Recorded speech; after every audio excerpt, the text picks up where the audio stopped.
What's going on? That's Textbook Sports Squad. I appreciate every one of y'all listening to this podcast. How about that for week 1 of college football? What an amazing week it was overall, especially for the quarterbacks. You had Caleb Williams, of course, he's always showing out on a week-to-week basis. Then you had Quinn Ewers. It was a rough start for him in the Rice game, but then he got it going on. Michael Penix Jr. had a terrific game for Washington. J.J. McCarthy, Connor Weigman, all these college quarterbacks. Shedeur Sanders, how could I forget the fantastic, memorable, remarkable, historic performance he had. All of them had fantastic games. Looking at the combined stats of McCarthy, Williams, Penix, Ewers, and Shedeur, they all combined for a 75% completion percentage, 1,778 passing yards, and 19 touchdowns with 0 interceptions. Now that's just 5 quarterbacks. That's not to say that doesn't compile what the rest of the quarterbacks did this week. Like I said, Connor Weigman, overall fantastic. Wasn't fantastic for the Ohio State quarterback Kyle McCord. He had a rough start. I'll be talking about that and much more. But of course, follow me on social media on my Twitter page at textbook_sports.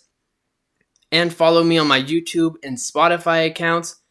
Subscribe, like this video. If the podcasts I've made before, you like them, go ahead. Let me know in the comments section what you think about the episode, what you think I could do better, or what topic I should discuss more.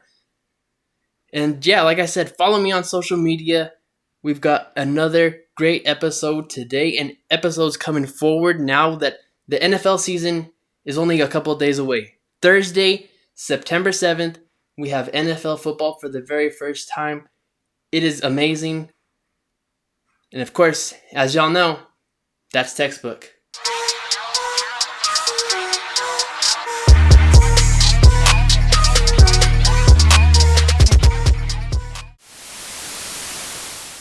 I tried to warn y'all about Travis Hunter Jr. in Colorado.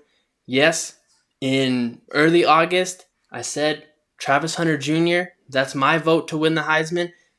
A lot of people think Caleb Williams is going to win it. And listen, he's having a historic performance through the first 2 weeks of college football. We'll see how he does later on in the season. But Caleb Williams is performing at a level where he should win that Heisman, and it's rarely given. If it's given twice, it's only been given twice. And if it's given twice, you have to be phenomenal on top of phenomenal that next year. But Travis Hunter Jr. is my vote just because we have not seen, as I said, we have not seen a talent like Travis Hunter Jr. in forever. And possibly ever. He is, I'm going to say it, he's the greatest football player I have watched with my own 2 eyes.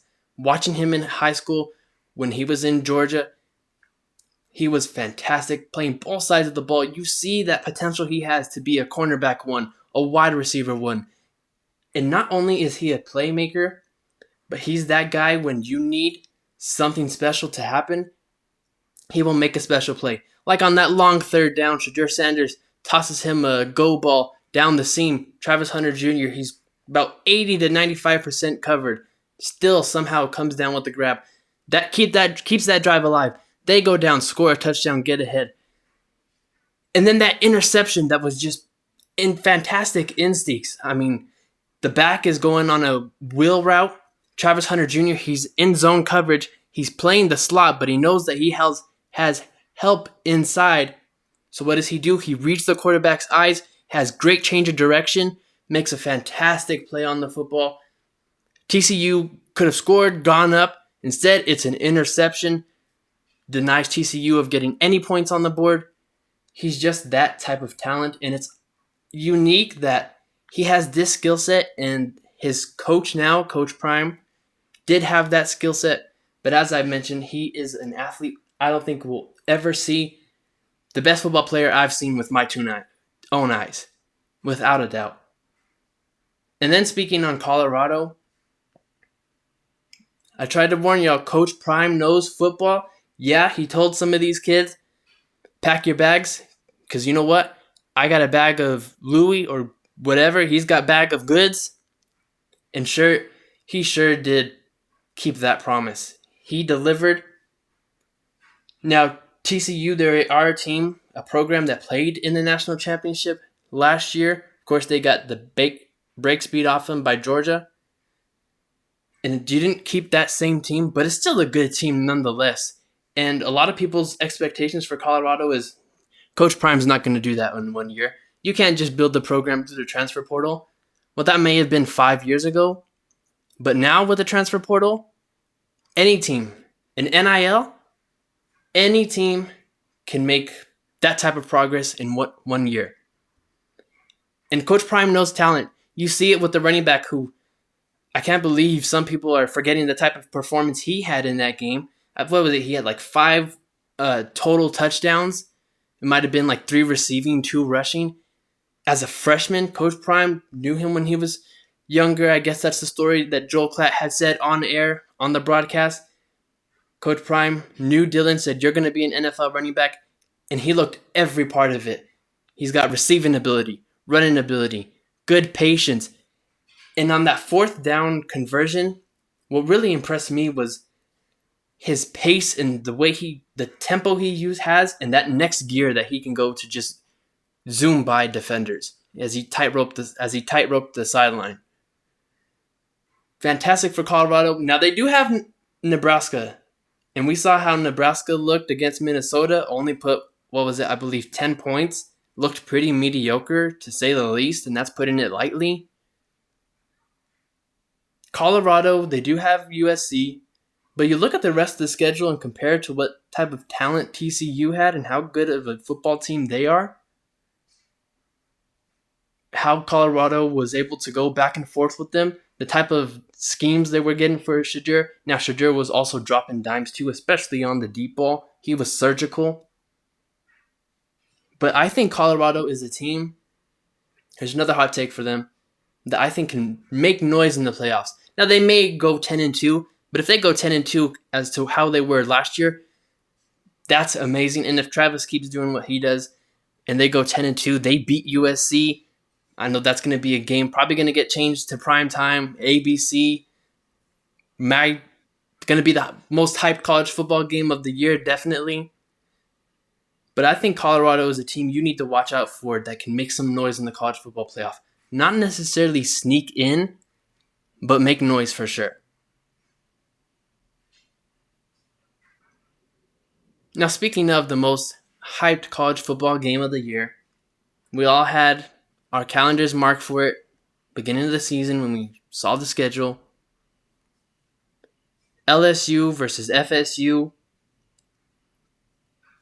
That was an abysmal performance from LSU, and they really just got the break speed off of them. Their wherewithal was just taken out once Florida State got that 4th down conversion. That, to me, really decided the game because at that point, it was a 17-17 ball game. FSU is in LSU territory at about midfield. Their defense had been stout all day. I believe during the first half, in the red zone, their defense went 2 for 6. So LSU was moving the ball downfield. They just couldn't capitalize. And we saw it early in the game with that 4th down conversion stop. And Florida State even had a penalty, which brought them to the 1, and they still were stout. Definitely a bend, but don't break defense. But once Florida State got that 4th down conversion, they throw a little check down to the back. He not only gets the 1st down, but he takes it all the way down to the 1-yard line. Then in the very next play, Jordan Travis sneaks it in for a touchdown. Then on LSU's next drive, they throw an interception, and all heck breaks loose for there. That's when Florida State was able to establish more momentum, take complete control of that game, and then the run game just worked smoothly from there. And definitely the player of the game was Keon Coleman, the Michigan State transfer. He had an exceptional performance. I believe he had 9 catches, 122, 3 touchdowns, a 13.6 catch average.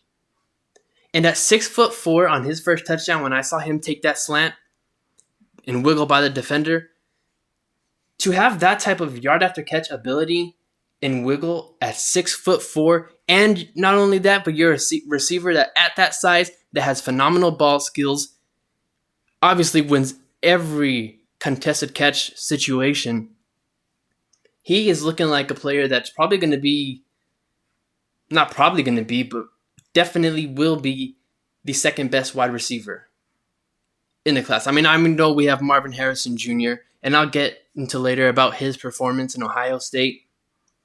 But Keon Coleman is someone to watch out for and that scouts are going to have a lot of eyes on, because to have that type of ability yard after catch and that size with that jump ball ability, then if you sneak in, you see he has good change of direction.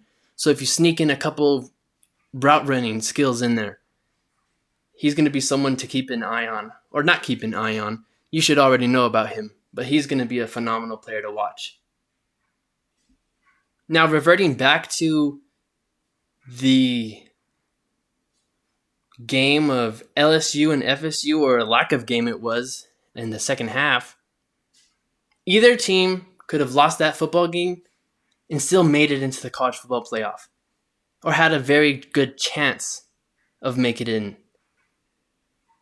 But with LSU getting dominated the way they did, with Florida State taking full control, now looking like a team that in the preseason rankings they were ranked 8th, now they're looking like a team that's probably in the top 3 most likely.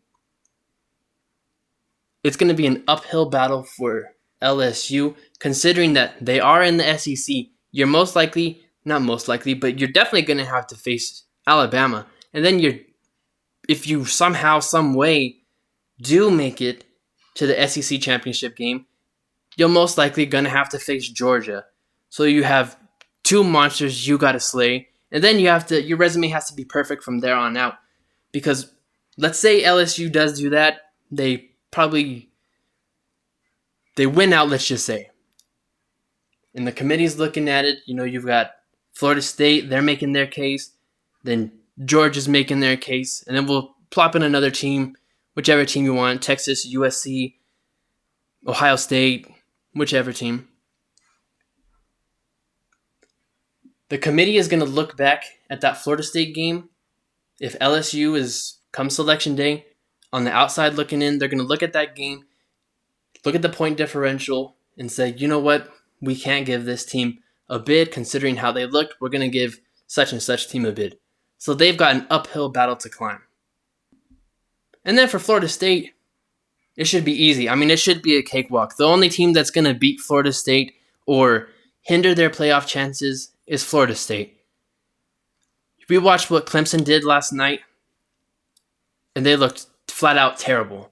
All this hype about Garrett Riley and Cade Klubnik just went down to nothing, to probably a grain of salt. They looked abysmal, and that's Florida State's only competition there on out is Clemson. So if they beat Clemson and they win out, they're for sure 100% getting a top 2, top 3 bid in the college football playoff. The quarterbacks, or the college quarterbacks in week 1, were absolutely feasting, except one that from a university we usually expect to have really good and NFL caliber quarterbacks. Well, the feasting for this squad this player wasn't necessarily great. Just putting it that way. Kyle McCord threw for 200 passing yards, didn't have a passing touchdown. I believe went 20 for 33. Watching that game in its totality, it was a huge disappointment from that Ohio State offense and Kyle McCord, because you think with him being there 3 years, he has a chemistry with his top receivers, especially Marvin Harrison Jr., because he and Marvin Harrison Jr. were teammates in high school. That was MIA. That was missing in action. No parts of that. And it was really confusing to see what Ryan Day's necessarily game plan was, because it didn't seem like he had a ton of faith in his quarterback to just air it out and open the playbook. And that's been a lot of Ohio State fans' gripe with Ryan Day, is that in the Georgia game, he was aggressive. He really had an A+ game call that day. But in the regular season, he doesn't open up the playbook. It's just all these stretch runs. And with the stretch runs, it's difficult because these offensive linemen are moving laterally. So they're not being able to impose their will, and they're at a disadvantage when these defensive linemen are moving laterally, and they can just shoot the gaps from behind them. So that's difficult, and a lot of opportunities that the defense Ohio State plays, when it comes to the run scheme, it looks like Ohio State should be running a gap scheme, but then they're not. They're relying on that wide zone. And out of all the backs, I mean, they have a loaded group of running backs from Trevion Henderson, Mine Williams, DeLon Hayden, even Evan Pryor in there, and Chip Trainum. I was disappointed to see Trevion Henderson not making that next step. His vision was a little bit spotty, and it looked like sometimes he was still wanting to bounce it to the outside rather than take the easy given 5-6 yards. And you love players to trust their ability, but at times you've also got to understand where your landmark is and to get to that spot and be a one-cut running back. And then for the quarterback in the play calling, it was really just a huge disappointment. We'll see how they do next week. And they've got, if Kyle McCord is the starter, they've got a couple games to really prepare and to warm up for. They've got Youngstown State, Western Kentucky. But it's going to be a battle for Ohio State if this quarterback play continues to keep up. And if come the Notre Dame game, Kyle McCord hasn't made any improvements, then do you still play Devin Brown? Because in the game against Indiana for week 1, Devin Brown only got a couple snaps. He got to throw the ball in garbage time. So the snap total compared to when you account the QB battle, it looks like Kyle McCord has won the QB battle outright because he got more snaps. But then you see Ryan Day's lack of trust in Kyle McCord. And that's just an interesting thing to wonder about or to be keen on. It's the game of the week. It's going to be on primetime. Last year, it was a classic. We're hoping for the same this year. Saturday, ABC, primetime. Steve Sarkisian, Quinn Ewers, and the Texas Longhorns head on over to Tuscaloosa to seek revenge on Nick Saban in Alabama. Now keep in mind that Nick Saban's former assistants haven't had a very good track record when it comes to playing up against him and getting a dub. We'll see if Steve Sarkisian can be one of the very few to be able to beat Nick Saban.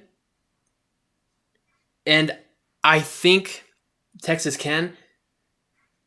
And as I've mentioned, Jalen Milroe, a lot's going to be placed on his shoulders. What can he do with that offense, and what type of points are they going to be able to move up? And are they going to be able to have enough sustained drives to keep that very hot Texas offense off the field? Now, Jalen Milroe, he did get a start. Very minimal starts. He had one last year against Texas A&M. Against Tennessee State, he started week 1. Had a really good game, only 100 yards passing, so we're still waiting to see what he is like as a passer, and I think I know that'll be revealed in this Texas game. We'll see how that pans out. I'm going to go with Texas because I know Steve Sarkisian, he's going to have something in his bag. He is going to be dialing up insane play calls. He's going to have that Texas offense ready. And then the defense is going to do just enough. They're a very solid defense overall. But I think when it comes to Jalen Milroe and just how dynamic he is as a runner, and listen, what hurt Texas last year was the fact that they couldn't contain Bryce Young when he got outside the pocket. And Bryce Young is not a running quarterback like Jalen Milroe. He doesn't have that. You don't have that same fear with Bryce Young as you do Jalen Milroe. So the Texas defense is going to have to keep him contained and limit him. Make sure he throws the football. Now, they may want to get into a defense where they have the middle linebacker or someone spy. I don't know about that. I think with Jalen Milroe, you want to bring pressure all out. Because if you have a spy and you're only rushing 3, 4 guys and then a spy, Jalen Milroe, the Alabama offensive line is going to be very good. Okay, they've always had a track record of having NFL caliber offensive lines. They develop them insanely well. But if you give him all that time and allow him to play to his strength, where he's having 3, 4, 5 seconds to deliver the ball and making plays on the run, scrambling, you're not going to win the football game that way. I think you've got to pressure him early. You've got to bring pressure from the slot corner. You have to bring any way you can disguise pressure to get him, who's had very minimal starts, nervous and get him rattled. And with that Texas offense, it's going to be, can they run the football? I know they're going to be able to throw the football all over the field with Adonai Mitchell, Xavier Worthy, 2 players who can take the top off the defense. Then they've got their tight end, Jatavian Sanders. So I know they're going to be able to throw the ball, but can they get sufficient enough runs? And can they control the run game? Now, they're not going to be getting 7, 8 yard runs, but can you get 3 or 4? Get yourself ahead of the chains. That's going to be the key. Overall, I'm taking Texas in this game to get revenge.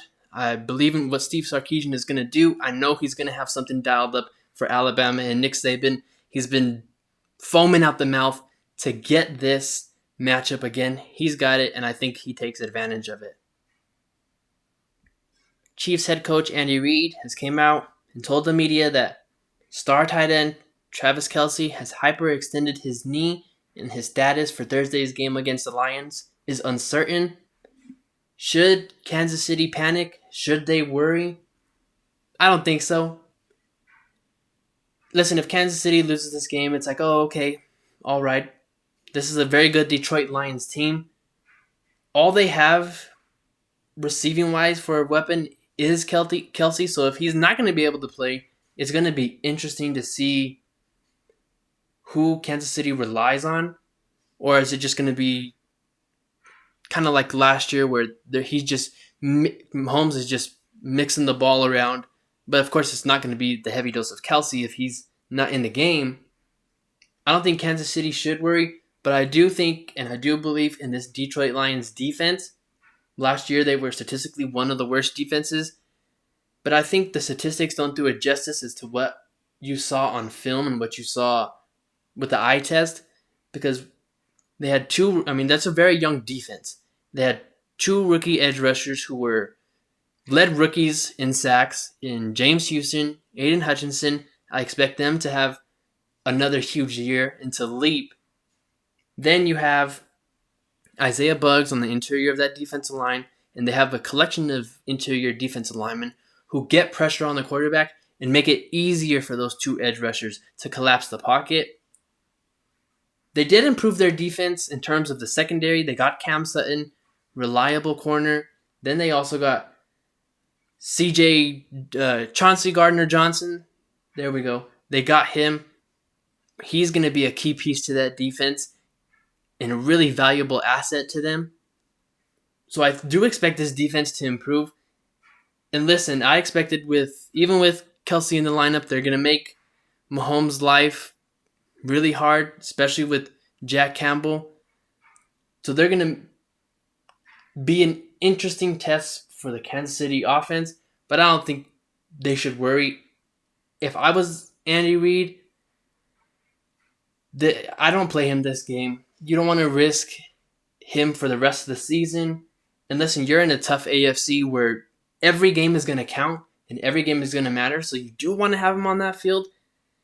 But the consequences of not having him for the rest of the season are a lot greater than just having him for one game in which you could potentially win.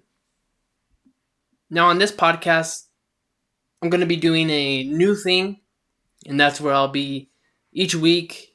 And for this year, for the NFL season, I'll be giving the one big storyline of the week, or the one big storyline of the NFL year. For this topic, my one big storyline of the NFL year will be that Geno Smith repeats what he did last year. He writes back and cements himself as a top 10 quarterback in the league. Listen, what he did last year, and he had a phenomenal, excellent group of playmakers around him, and Tyler Lockett, DK Metcalf.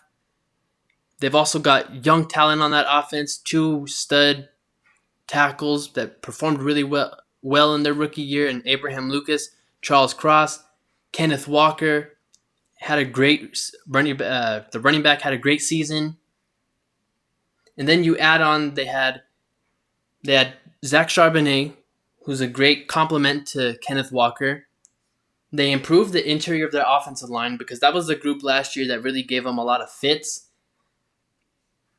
They also add Jackson Smith-Njigba, and we know, if you've listened to this podcast before, you know how I feel about Jackson Smith-Njigba. I believe he is a Jamar Chase level talent, and it's not out of the realm of possibilities that he does have similar stats to Jamar Chase. Listen, when Jamar Chase went to Cincinnati had a loaded wide receiver room. A lot of people were saying, or not saying, they did have a loaded wide receiver room in Tyler Boyd, T. Higgins, who they just drafted the year before. Then Chase, you insert Jamar Chase to that offense. Now he's the alpha, the number one. I see a very similar path for Smith-Njigba. You have, Lockett, Metcalf, Smith-Njigba working in the middle. The middle of the field is obviously going to be open when you have Lockett can play outside. Metcalf for sure is going to be outside. So Smith-Njigba can just feast in the middle of the field. So adding all that talent, and then the year before, Geno Smith, 4,000 yards, 69% completion percentage, 30 touchdowns, 11 picks. You add in that more talent, you shore up the offensive line. Now Geno's got just about everything at his disposal. I do see a trajectory of him and Jalen Hurts kind of ascending when you look at the supporting cast that they have around them. So that'll be the one big storyline you're going to want to look out for. And then predicting the awards for this year, MVP, Jalen Hurts. He just obviously has a supporting cast around him. He has that it factor and that Jordan-like mentality where I don't expect him, with most teams and quarterbacks who were in the Super Bowl the year before, they kind of start out really slow. I don't expect the Philadelphia Eagles or Jalen Hurts to start out slow. And if he does perform like he did last year, considering the schedule gets even more harder for them this year, and they have a similar record, he puts up those stats, he'll be the MVP. And then for Offensive Player of the Year, it can't be none other than Justin Jefferson. I mean, not much more needs to be said about Justin Jefferson and the fact that he is with Kevin O'Connell, and we saw what Kevin O'Connell did with Cooper Kupp when they were in Los Angeles. Now you have Justin Jefferson in Minnesota, plus some pressure can be taken off of Justin Jefferson with Jordan Addison. Jefferson's going to feast once again. He'll take that award. Defensive Player of the Year, I'm going to go with TJ Watt. Again, nothing much more can be said about TJ Watt, but he had injuries the year before. He's just a monster. I don't know what else needs to be said about TJ Watt. I'm really at a loss for words. I can't describe just how great he is and the type of versatility he has. And then for Offensive Rookie of the Year, it's going to be Bijan Robinson. He's with an Arthur Smith, who we know wants to run the football. Falcons' offensive line is much improved. They have all the playmakers you could ask for. So it's going to be a really talented offense. Only thing for them is going to be Desmond Ridder. Can he be who the Falcons believe he can be? But I have Bijan Robinson. And then for Defensive Rookie of the Year, I was stumped between Christian Gonzalez, Jalen Carter, and Emmanuel Forbes. But looking at it, I mean, if I was a betting person, I couldn't put my money on anyone else other than Jalen Carter, especially when you look at how loaded that defensive line is from depth chart 1 to depth chart 2 to the third on the depth chart, you have Jordan Davis in the middle. Then you have Hassan Reddick on the outside, Brandon Graham, Fletcher Cox, and then they also have Nolan Smith, who I liked, and he is a very promising talent. A lot of people compared him to Hassan Reddick. And you just see the overall talent and how much of a beast Jalen Carter is. And for a player of his talent to be surrounded by other similar talents is just unfair. And then to cap off this show, I'm going to reiterate some of my bold takes and breakouts for this upcoming season. Starting off with the breakouts, number 1, Rashad Penny. You factor in the Eagles' offensive line, Jalen Hurts' running ability. Now, Penny has been getting hurt a lot, but with the Eagles' offensive line, there should be a lot of open lanes to run through, and he shouldn't get contact till about 5-6 yards. I expect him to break out this year. Secondly, Elijah Moore. He's a very underrated route runner. Really loved by those in the organization. They really were persistent in trying to get him onto the team. I believe his time in New York, they wanted him to work into a certain role, but I don't think that's the role that his skill set has. With Amari Cooper and the skill set, how Cleveland plans to use on him should work really well into his favor. Thirdly, James Houston. He was second in sacks as a rookie, trailed his teammate Aiden Hutchinson, a very crafty and creative pass rusher when it comes to technique. An 80.2 PFF grade as a rookie. Fourthly, Jaquan Brisker led team in sacks with 4, the most sacks by a rookie defensive back. He was tied in NFL history. Versatile defender, Derwin James-esque type of safety you can utilize as a slot corner in the box, cover 1 safety, very versatile. And lastly, but definitely not least, Miami Dolphins edge rusher Jalen Phillips, really impressive rookie year. He was raw coming out of college, and now he's entering the year where NFL players, especially edge rushers, get into their prime. Had a stellar year, 87.7 PFF grade last year. And then my hot takes. Justin Fields and DJ Moore emerge as one of the most elite duos in the league. They become that Jalen Hurts, A.J. Brown duo, Stephon Diggs, Josh Allen, Jamar Chase, Joe Burrow. Just with the chemistry that they've had and seeing this is Justin Fields' first wide receiver since college that he's comfortable with, they're going to rack up a lot of points, a lot of yards, a lot of touchdowns. Get used to that connection, Chicago. Oh, and by the way, in preseason, I know it's only preseason, but DJ Moore had the most yards after catch. Watch out for that duo, and if you play fantasy football, you're going to want those two on your team, that stack. It's going to win you your fantasy football leagues, I promise. And then lastly, the Philadelphia Eagles of 2023 is going to be the Seattle Seahawks. I believe them as that team that really comes out of nowhere and becomes a serious Super Bowl contender. I don't know if they get to the Super Bowl, much less winning it, or win it, much less get there. But I think they're a team you have to watch out for that's really sneaky. That can be like the Bengals in 2021. That can be like the Eagles last year that you've really got to watch out for. They've got, I think, is going to be one of the top offenses in the league. And then they've got a really stellar defense. And they're an overall young, talented team. That's what you look for. In their game versus San Fran in the wild card, it was really close. I believe they even might have taken the lead at one point until they just didn't have as enough talent as San Fran. Now they do. Watch out for the Seattle Seahawks in 2023. Another bold take I've got is that Chase Young becomes comeback player of the year. He had injuries. He's dealt with a lot of injuries. But you saw as a rookie that type of talent he had to be one of the best pass rushers in the league. He's one of the best pass rushers I've ever scouted. He re-cements himself as one of the top edge rushers in the league. And then lastly, the Houston Texans don't end up picking in the top 5, so the Cardinals don't get a top 5 pick using the Texans pick, and they win 6 games. Houston Texans, they have DeMeco Ryans as their head coach. We saw what he did with the San Francisco 49ers defense, making it one of the best defenses in the NFL.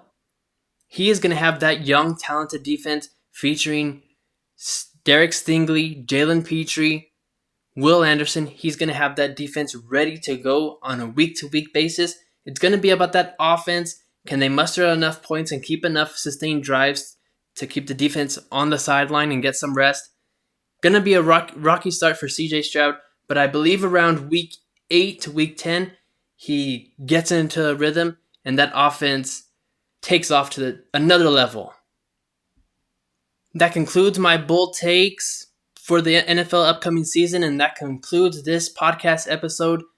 As I mentioned, if you like this episode, hit that like button, hit that subscribe button, follow me on all social media platforms, on Twitter at textbook_sports, YouTube at ThatsTextbookSports, Spotify at ThatsTextbookSports.